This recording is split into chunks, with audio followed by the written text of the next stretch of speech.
हे दोस्तों, तो मैं आप सभी के लिए सोलैंड 2 के लेटेस्ट एपिसोड के एक्सप्लेनेशन के साथ हाजिर हो चुका हूँ और इस वीडियो में पूरे के पूरे एपिसोड को कवर अप करने वाला हूँ। तो जिन लोगों ने अभी तक हमारे चैनल को सब्सक्राइब नहीं किया है तो क्या कर रहे हो, हम 30 के सब्सक्राइबर के बहुत ज्यादा करीब आ चुके हैं। तो सिर्फ एक ही रिक्वेस्ट है, सब्सक्राइब जरूर से कर लेना यार। बिना किसी टाइम को वेस्ट करते हुए हम अपने एक्सप्लेनेशन को स्टार्ट करते हैं। इस एपिसोड की स्टार्टिंग भी उसी सीन से होती है जहाँ से हमारा लास्ट पार्ट एंड हुआ था। यहाँ पर हम क्लास में सारे के सारे स्टूडेंटों को देखते हैं जो कि काफी ज्यादा ही खुश लग रहे थे, क्योंकि इनका न्यू सेमेस्टर स्टार्ट होने में अभी 3 महीने हैं और इन 3 महीनों में इनको समर वेकेशन की छुट्टियां मिल चुकी हैं। तभी हमें दिखाया जाता है जो जाओ जाओ होती है, बैंगडोंग और युवा तीनों ही आपस में बात कर रहे थे और वह कहने लगते हैं ठीक है अब मिलते हैं सेकंड सेमेस्टर में। और वह ऐसे अपनी किताबों को समेटते साथ ही वहाँ से निकलने के लिए जाने वाले होते हैं। पर तभी हमें मिस जाओ को दिखाया जाता है जो कि बैंगडोंग और युवा को अपने पास बुलाते हैं और उनसे कहने लगती है कि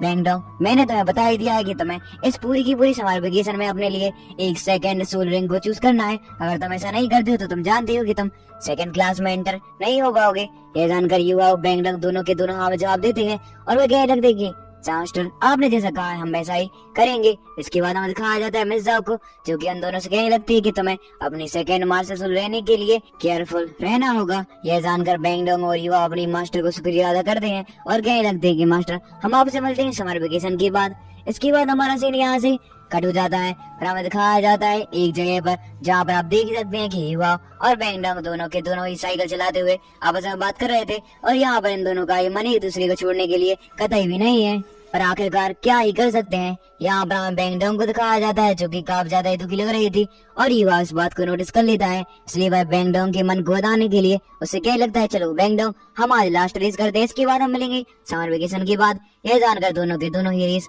करने के लिए निकल जाते हैं जबकि युवा तो पहले ही निकल चुका था। यह जानकर बैंगडोंग कहने लगते है तुम तो हमसे चीटिंग ही कर रहे हो। इसके बाद हमारा सीन यहाँ से कट हो जाता है पर हमें दिखाया जाता है बैंगडोंग को जो कि इनर अकेडमी के सामने खड़ी होती है और वह युवा से बोल रही होती है कि मेरा भी सपना है कि मैं इनर अकेडमी में एक दिन जल्द से जल्द पहुंच जाऊं। यह जानकर युवा कहने लगता है कि हाँ तुम्हारा यह सपना जरूर से पूरा हो जाएगा। पर हम देखते हैं बैंगडोंग को जो कि युवा से एक और क्वेश्चन पूछती है और उसे कहने लगती है युवा आखिरकार तुम कहाँ पर जा रहे हो अपनी सेकंड सोल रिंग को लेने के लिए। यह जानकर जो युवा होता है वह अपने मन में सोचने के लिए लग जाता है कि जो उसकी मास्टर सोल है उसने उससे मना किया है कि तुम्हें बैंगडोंग को कुछ भी नहीं बताना है। साथ ही साथ उसे याद आ जाता है कि उसकी मास्टर सोल ने तो उसे नॉर्थ में जाने के लिए कहा था, पर चूंकि उसने अपनी मास्टर सोल से वादा कर दिया इसलिए वह बैंगडोंग को सच्चाई बिल्कुल भी नहीं बताता और वह कहने लगता है कि मुझे तो नहीं पता है कि आखिरकार मैं कहाँ जाने वाला हूँ और मैं इतना जानता हूँ कि मैं इस सेमेस्टर कंप्लीट होने के पहले अपनी एक मास्टर सोल रिंग को जरूर से ही ले लूंगा क्योंकि मुझे भी तुम्हारे साथ समय व्यतीत करना है। यह जानकर बैंगडोंग और युवा दोनों के दोनों ही इमोशनल हो जाते हैं पर हम बैंगडोंग को देखते हैं जो कि नाटक करते हुए कहने लगते हैं अच्छा ठीक है। पर उस तरह हम देखते हैं युवा को जो कि बैंगडोंग से पूछता है आखिरकार तुम कहाँ जा रही हो। यह जानकर बैंगडोंग भी सेम उत्तर देती है और वह कहने लगती है मुझे भी नहीं पता है कि मेरी सेकंड सोल रिंग किस बीस्ट की होने वाली है और वह कितने साल पुरानी होगी। यह जानकर युवा कहने लगता है अच्छा। फिर हमें दिखाया जाता है बैंगडोंग को जो कि कहने लगती है कि चलो अभी हम चलते हैं क्योंकि अभी मेरी स्टेशन पर ट्रेन आ गई होगी। यह जानकर बैंगडोंग और युवा निकल जाते हैं अपने अपने सफर की ओर। इसके बाद हमारा सीन यहाँ से कट हो जाता है फिर हमें दिखाया जाता है स्टेशन पर जहाँ पर हम बैंगडोंग को एक चेयर पर बैठा हुआ देखते हैं जबकि युवा उसके लिए ट्रेन का इंतजाम कर रहा था क्योंकि अभी ट्रेन थोड़ी देर के लिए लेट हो चुकी है। यहाँ पर आप देख सकते हैं कि दोनों के दोनों एक दूसरे को बिल्कुल भी नहीं छोड़ना चाहते थे और यह दोनों एक दूसरे को देखकर काफी ज्यादा इमोशनल ड्रामा कर रहे होते हैं। तभी हमें दिखाया जाता है कि वहाँ पर ट्रेन आ चुकी थी जिसे देखकर बैंगडोंग और भी ज्यादा नर्वस हो जाती है और वह तुरंत ही ट्रेन के ऊपर चढ़ते हुए युवा से कहने लगते है कि युवा तुम्हें केयरफुल रहना है क्योंकि मैं जानती हूँ कि तुम अकेले अपनी सपोर्टिंग एट्रीब्यूट की पावर का यूज करते हुए किसी बीस्ट को नहीं पकड़ सकते। यह जानकर युवा कहने लगता है क्या तुम्हें मुझ पर ट्रस्ट नहीं है। फिर हमें दिखाया जाता है कि बैंगडोंग वहाँ से ट्रेन में बैठकर निकल जाती है और वह युवा को देखकर काफी ज्यादा इमोशनल होती है, उसकी आंखों से आंसू भी निकलने लगते हैं और वह रो रही होती है और वह कहने लगती है कि युवा मैं तुम्हें छोड़कर कभी भी नहीं जाना चाहती थी। और फिर हम देखते हैं कि युवा निकल जाता है अपनी नॉर्थ डायरेक्शन की ओर। इस तरह हम देखते हैं कि युवा अपना पूरा का पूरा सामान पैक करते हुए अकेडमी के बाहर खड़ा हुआ था और वह याद कर रहा होता है किस तरह उसने सेक अकेडमी में कितने ज्यादा अच्छे अच्छे पल व्यतीत किए हैं। वह सभी लोगों को याद करता है उसकी मास्टर मिस जाओ को, ब्रदर बीबी और तान्या, बैंगडोंग और जाओ को तो वो याद कर ही रहा है और वह कहने लगता है कि मैं इस समर वेकेशन को कंप्लीट करके अपनी सेकंड मास्टर सोल लेकर ही यहाँ पर आऊंगा। इसके बाद हम देखते हैं कि युवा निकल जाता है अपनी सफर की तरफ। इस तरह दिखाया जाता है युवा जो कि एक स्थान पर पहुंच चुका था और वह आगे की सफर को बग्गी की सहायता से ट्रेवल नहीं कर सकता था, इसलिए वह बग्गी को छोड़कर निकल जाता है पैदल अपने सफर को कंप्लीट करने के लिए। जहाँ पर वह रास्ते में एक ब्रिज को क्रॉस कर रहा था, तभी हम उसके सामने एक बंदे को देखते हैं जो कि अपनी फिशिंग रॉड का यूज करते हुए मछली पकड़ रहा होता है, पर उसको किसी प्रकार की मछली हाथ में नहीं आ रही थी। यह देखकर युवा जैसे ही उसके सामने से निकलता है कि वह अपनी आइस डिटेक्शन एबिलिटी का यूज करते हुए उस फिशरमैन की आंखों में कुछ कर देता है, जिसकी वजह से उस फिशरमैन को अपने चारों तरफ ही मछलियां दिखना शुरू हो जाती हैं और वह समुद्र की आर पार मछलियां को देख पा रहा था, जिसकी वजह से उसके जाल में एक मछली फंस चुकी थी। और यह जानकर वह काफी ज्यादा खुश होने लगता है और जैसे ही वह पीछे मुड़ के देखता है तब तक युवा वहां से जा चुका था। इसके बाद हम दिखाया जाता है कि वह एक जंगल की तरफ आ जाता है, क्योंकि अब बहुत ही रात हो चुकी थी। उसने लगातार ही 2 दिन से ट्रेवल कर रहा होता है, तो वह डिसाइड करता है कि उसे अभी थोड़ा रेस्ट करना चाहिए। इसलिए वह रात के वक्त अपनी पावर का यूज करते हुए कैंप को बाहर निकालता है, जो कि वह अपने बैग में रख के लेकर आया हुआ था, और वहां पर लगा लेता है। साथ ही साथ उसने फायर ब्राउन भी जला ली थी, क्योंकि वह यहाँ पर किसी प्रकार के बीस्ट का शिकार नहीं बनना चाहता था। और हम देखते हैं कि उसकी जो मार्शल सोल होती है और युवा आपस में बात करना शुरू कर देते हैं, जहाँ पर हमें दिखाया जाता है कि अपनी मार्शल सोल के साथ मैप को निकालते हुए चर्चा कर रहा था, क्योंकि उसकी मार्शल सोल ने कहा था कि उसे नॉर्थ डायरेक्शन में आइस कॉन्टिनेंट की ओर ट्रेवल करना है, जहाँ पर उसकी मुलाकात एक बहुत ज्यादा पावरफुल डेमोनिक बीस्ट से होगी। यह जानकर युवा पहले ही हैरान हो चुका था, क्योंकि अभी तक उसकी मार्शल सोल ने उस डेमोनिक बीस्ट के बारे में इन्फॉर्मेशन बिल्कुल भी शेयर नहीं की होती है युवाओं से। यहाँ पर उसकी मार्शल सोल को देखते हैं, जो कि कहने लगते हैं कि सबसे पहले मैं जानती हूँ कि तुम्हारी पावर इतनी ज्यादा नहीं है कि तुम अपनी करंट स्ट्रेंथ से उस डेमोनिक बीस्ट को हराकर उसके मार्शल सोल यानी कि सेकंड रिंग को एब्जॉर्ब कर सको। मैं जानती हूँ कि तुम्हें सबसे पहले अपनी पावर को इंक्रीज करना होगा, और तुम तो कुछ भी कर्म के नहीं हो, इसलिए मुझे ये अपनी पावर इंक्रीज करनी होगी। इसके लिए सबसे पहले तुम्हें आइस कॉन्टिनेंट में जाकर एक केव को ढूंढना है। इसका नाम जुआन आइस क्रिस्टल केव है, जहाँ पर तुम्हें जुआन क्रिस्टल मिलेंगे जो कि काफी ज्यादा ही पावरफुल है। पर वहाँ पर दिक्कत की बात यह है कि बहुत सारे स्कॉर्पियंस रहते हैं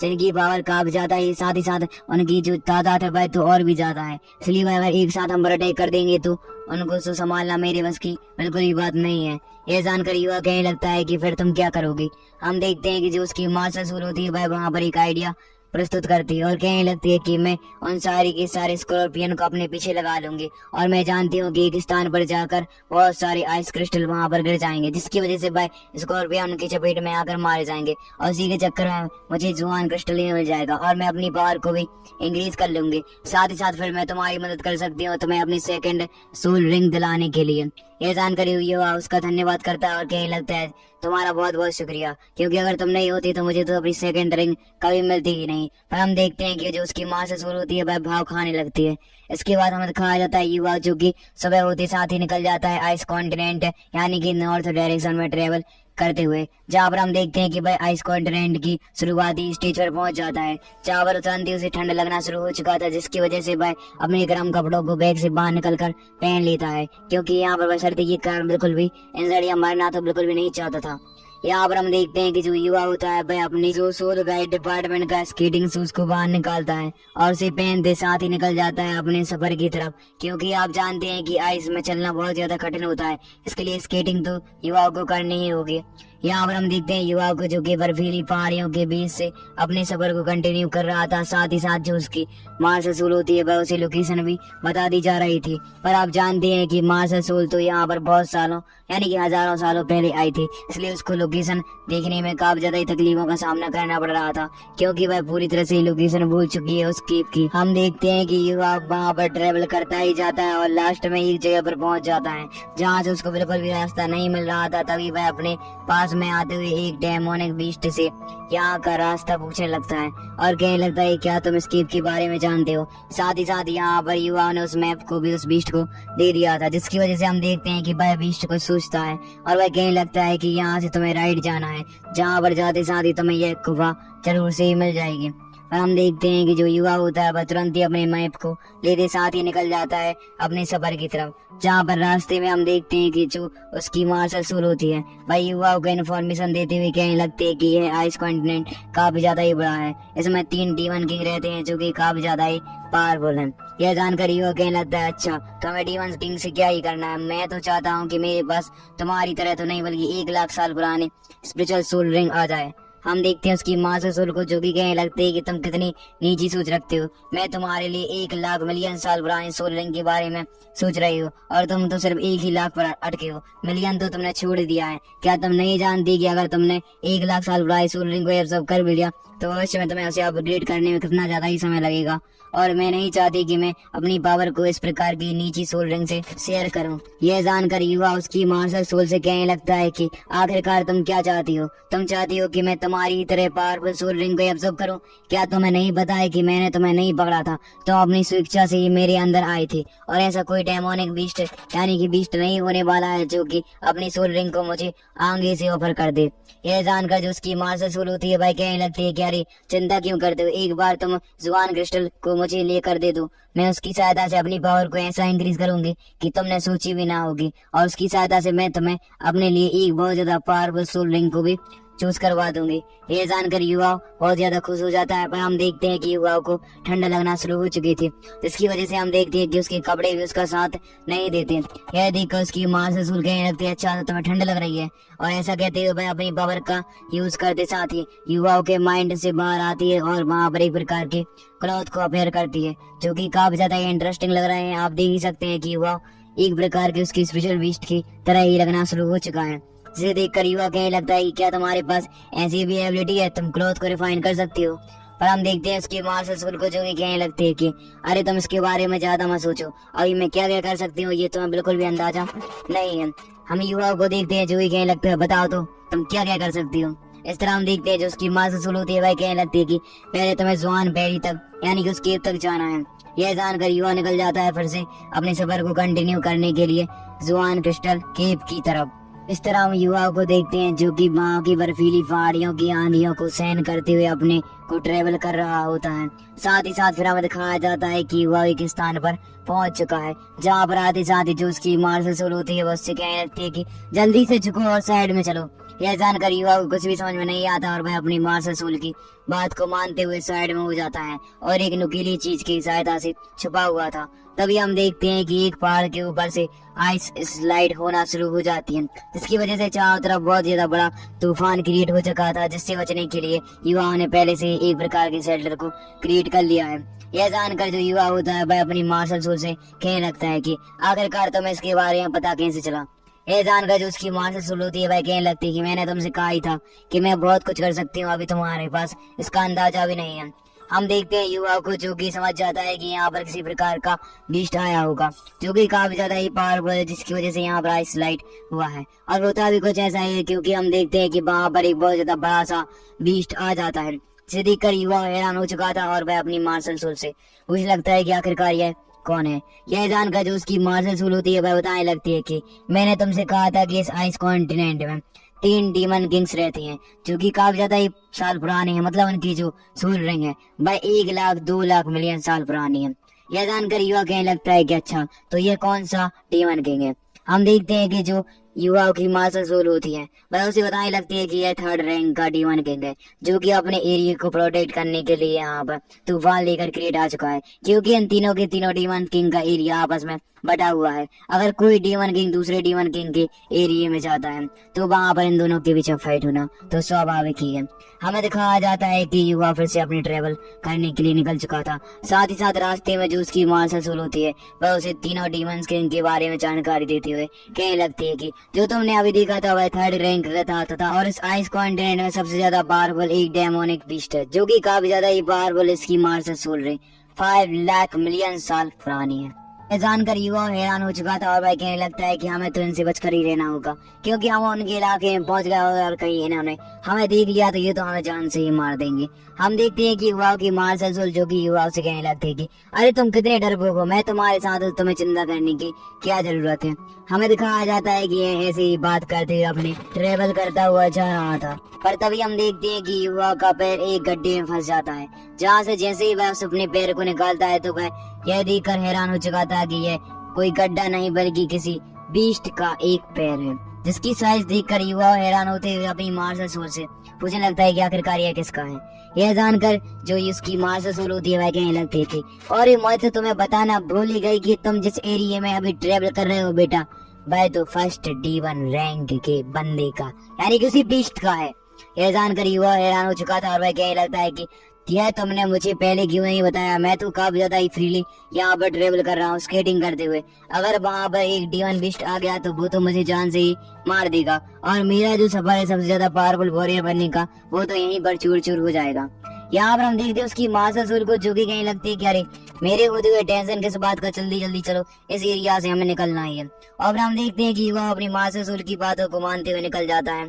दूसरे एरिया की तरफ, जहाँ पर रास्ते में उसे तूफान मिलता है और तूफान का सामना करते हुए युवा लगातार ही चलता जा रहा था। तभी हम देखते हैं कि युवा एक जगह पर पहुंच जाता है जो कि एक प्रकार की कीवी लग रही है, पर जाने से पहले हम देखते हैं कि युवा का पैर सीधा ही फिसलने वाला होता है कि वह अपने उसी सूल गाइड शूज का यूज करते हुए बच चुका था। तभी हम युवा को देखते हैं जो कि अपनी माँ से सूल से कहने लगता है कि क्या ये सामने जो मुझे केव दिख रही है वह जुआन क्रिस्टल केव ही है। यह जानकर जो उसकी माँ से सूल होती है वह कहने लगती है कि हाँ तुम उसके काफी ज्यादा ही नजदीक आ चुके हो। इसके बाद हमें दिखाया जाता है कि जो युवा होता है वह ट्रेवल करते हुए जा ही रहा था कि तभी उसे भूख लगना शुरू हो जाती है, क्योंकि आप जानते हैं कि युवा काफी टाइम से ट्रेवल कर रहा है, जिसकी वजह से जैसे ही वह अपने बैग में से अपने लिए खाने के लिए कुछ निकालता है तो ये का उसका खाना पूरा का पूरा जम चुका था और जैसे ही वह उसे खाने वाला होता है कि उसके दांत ही टूट जाते हैं। यह जानकर उसकी माँ ससुर मजाक बनाने लगती है, पर हम युवा को देखते हैं जो कि वहां पर समय व्यतीत ना करते हुए निकल जाता है स्कूप की ओर, जहाँ पर हम देखते हैं कि जाते हुए वह आसपास के माहौल को भी चेक करता जा रहा था, पर वह ज्यादा दिनों तक ट्रेवल करने के कारण काफी ज्यादा ही थक जाता है। साथ ही साथ हम देखते हैं कि उसे प्यास भी लग चुकी थी और खाना तो उसे बिल्कुल भी नसीब नहीं हुआ है, तो वह अपनी बोतल को निकाल कर जैसे ही पानी पीने का ट्राई करता है कि उसका पानी बर्फ में तब्दील हो चुका था और युवा को काफी ज्यादा ही प्यास लगी थी, इसलिए वह तुरंत ही एक जगह पर जाकर आइस खाना शुरू कर देता है, क्योंकि उसको जिंदा रहने के लिए कुछ ना कुछ तो चाहिए ही, ये तो आप जानते ही होंगे। पर तभी हम देखते हैं कि युवाओं के ऊपर आसमान पूरी तरह से रंगीन होना शुरू हो जाता है, जहाँ का माहौल काफी ज्यादा ही अच्छा लग रहा था और उसकी ब्यूटी को देखकर युवा को यही लगता है कि यह तो बहुत ज्यादा खूबसूरत है। आप देख ही सकते हैं कि यह कीप कितनी ज्यादा ही खतरनाक लग रही है और यह देखकर युवा अपनी माँ ससुर से कहने लगता है कि आखिरकार यहाँ पर क्या चल रहा है। पर हम उसकी माँ ससुर को देखते हैं जो कि फिर से युवा को इशारा कर देती है और कहने लगती है कि तुम एक शेल्टर में चलो, क्योंकि यहाँ पर एक बहुत ज्यादा पावरफुल तूफान आने वाला है। यह जानकर युवा बाकी सारी जगह को चेक करता है और उसे एक शेल्टर अकस्मात मिल भी चुका था, जहाँ पर जाते साथ तुरंत वह बर्फ को खुदाते हुए उस शेल्टर के अंदर घुस जाता है, जहाँ पर चारों तरफ ही अंधेरा था और उससे बचने के लिए युवा अपनी लाइटर को बाहर निकालता है। तभी हम देखते हैं उसकी मार्शल सूल को, जो कि युवा उसे कहने लगती है कि चलो हम अपने प्लान को कंटिन्यू करते हैं, और ऐसा कहते हुए वह दोनों के दोनों ही आपस में अपनी एनर्जी को मार्च करना शुरू कर देते हैं, जिसकी वजह से हम स्पिरिचुअल माइंड में देखते हैं जहाँ पर युवा अपनी पावर का यूज करते हुए किसी प्रकार की टेक्निक को परफॉर्म करता है। तभी हम उसके बाहर फिजिकल वर्ल्ड में देखते हैं जहाँ पर हमें दिखाया जाता है कि युवा को काफी ज्यादा तकलीफों का सामना करना पड़ रहा है, क्योंकि उसके माइंड में से एक प्रकार की स्पिरिचुअल पिल निकलना शुरू हो जाती है और यह स्पिरिचुअल पिल और कहीं नहीं बल्कि उसकी स्पिरिचुअल बीस्ट की बॉडी पर जाकर लगना शुरू हो जाती है, जिसकी वजह से हम देखते हैं कि जो उसका बॉडी होता है वह काफी ज्यादा ही चमकना शुरू कर चुका था। पर तभी हम देखते हैं कि वह सारे की सारी स्पिरिचुअल पिल पावर को एब्जॉर्ब करते हुए निकल जाती हैं किसी तरह की चीज को ढूंढने के लिए, और यह जानकर युवा हैरान हो जाता है क्योंकि वह जैसे ही दिखता है तो उसे कुछ भी समझ में नहीं आ रहा था कि आखिरकार यह चल क्या रहा है। और इसी के साथ हमारा ये पार्ट ये ब्रांड हो जाता है, इसका नेक्स्ट पार्ट आने वाला है जल्दी। Thank you for watching and keep supporting. मिलते हैं नेक्स्ट वीडियो में। पर अगर आप सभी लोगों ने अभी तक हमारे चैनल को सब्सक्राइब नहीं किया है तो जरूर से सब्सक्राइब कर लेना यार, क्योंकि मैं आपके लिए लेटेस्ट एपिसोड की एक्सप्लेनेशन सबसे पहले ये लेकर आता रहता हूँ। तो आप लोगों का कर्तव्य बनता है कि आप लोग सब्सक्राइब करके मेरी 30 की फैमिली को जल्दी से जल्दी कंप्लीट करवा दें। बाय बाय यार, बाय बाय।